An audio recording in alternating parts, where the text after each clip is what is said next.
জন্মদিন হচ্ছে নবী করিম সাল্লাল্লাহু আলাইহি সাল্লামের, যিনি গাড়িতে আছেন উনার কি? উনি যে ফুল নিচ্ছেন, চতুর্দিকে ফুলে ফুলে সুসজ্জিত গাড়ি, প্রশ্ন হচ্ছে উনি এখানে কি করছেন? কোনো বিষয়কে আমল হিসাবে নিতে হলে ঠিক ওইভাবে আমল পূর্ববর্তী যুগ থেকে চলে আসছে কিনা, নবী করিম সাল্লাল্লাহু আলাইহি সাল্লামের যুগ থেকে, সাহাবীদের যুগ থেকে আছে কিনা ধারাবাহিকতা, আমরা সেটা খুঁজতে হবে।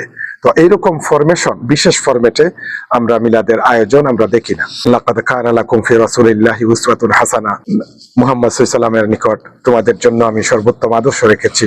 সুতরাং নবী করিম সাল্লাল্লাহু আলাইহি সাল্লামকে দেখে দেখে আমাদের পা ফেলতে হবে। তো রবিউল আউয়াল মাস আসলে বিশেষ করে জশ্নে জুলুস, মিলাদ মাহফিল, এ বিষয়ে আপনার মতামত কি জানতে চাই? আপনাকে মোবারকবাদ। আমাদের দেশে এবং বিশেষ করে ভারতীয় উপমহাদেশে ইদানিং একটু বেশি হচ্ছে, জশ্নে জুলুস হচ্ছে। আর আরেকটা বিষয় আছে যে সাধারণভাবে আমাদের দেশে মিলাদ মাহফিল হয়। আমরা ছোটবেলা থেকে যে মাহফিলগুলোতে শরীক হতাম প্রায় সময়, এবং সেটি আমাদের একটি সামাজিক কালচার ছিল। বিভিন্ন সময় সেগুলি হতো, বিভিন্ন অকেশনালি হতো, তো আমরা সেগুলিতে অংশগ্রহণ করতাম।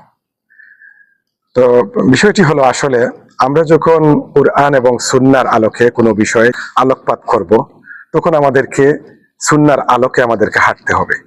এই জায়গায় যখন আমরা হাঁটতে থাকবো, তখন দেখবো যে আসলে মিলাদ যে মাহফিলগুলো আমাদের দেশে হয়, ওই রকম বিশেষ ফরমেশনে মিলাদ উদযাপন করা, এরকম রেওয়াজ আমরা নবী করিম সাল্লাল্লাহু আলাইহি সাল্লামের জিন্দেগিতে পাইনি, এবং সাহাবীরা করেছেন কিংবা তার পরবর্তীরা করেছেন, এরকম তা পাওয়া যায় না।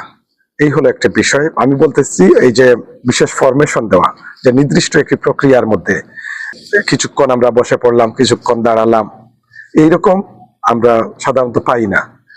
নবীজির জীবনের দিক সব সময় আপনি আলোচনা করবেন, সেটা তো অবশ্যই ঠিকই আছে।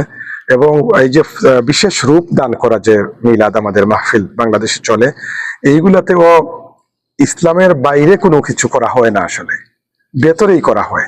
যা বলা হয়, যা পড়া হয়, দুরুদ ও সালাম দেওয়া হয়, সবই অবশ্যই সুন্নাহসম্মত।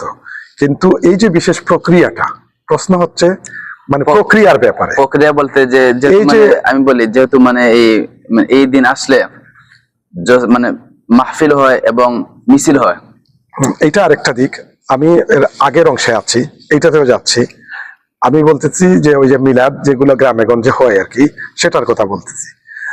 আমরা কোনো আমলকে, কোনো বিষয়কে আমল হিসাবে নিতে হলে ঠিক ওইভাবে আমল পূর্ববর্তী যুগ থেকে চলে আসছে কিনা, নবী করিম সাল্লাল্লাহু আলাইহি সাল্লামের যুগ থেকে, সাহাবীদের যুগ থেকে আছে কিনা ধারাবাহিকতা, আমরা সেটা খুঁজতে হবে।